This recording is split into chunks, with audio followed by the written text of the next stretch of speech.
Bana nshuti zanjye, uyu munsi umugani ngiye kubacira witwa umugani w'abana babi. Yohani na Yozefu bari bavuye kuvoma.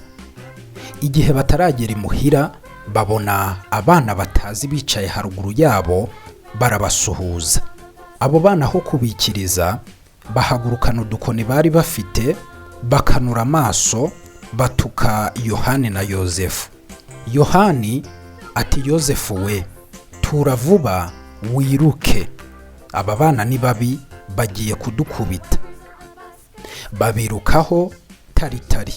Bigeze aho, Yohana aza gukebuka, abona abo bana bituye hasi. Ati, yo bite? Basitaye ku muzi, bikubita ku mabuye, bakomereka hose. Yohani na Yozefu bahita bataha, bakira abo bana babi. Bana, kugira nabi no kugerageza kugirira abandi nabi ni bibi. Babyeyi, iyi ni imwe mu migani yarangaga imyandiko ya kera, yafashaga abana kugira imico myiza, kwirinda amakimbirane na bagenzi babo, kugira uburere no kubana neza n'abandi. Ugasanga bakuranye ikinyabupfura. Babyeyi, mutoze abana banyu gusoma ibitekerezo nk'ibi kuko bibagirira akamaro.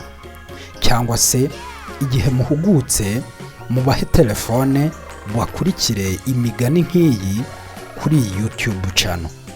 Icyo usabwa ni ugukanda subscribe kugira ngo igihe cyose dushyizeho umugani cyangwa akandi gakuru kagenewe abana ubashe kubibona, hanyuma ukageze ku mwana wawe.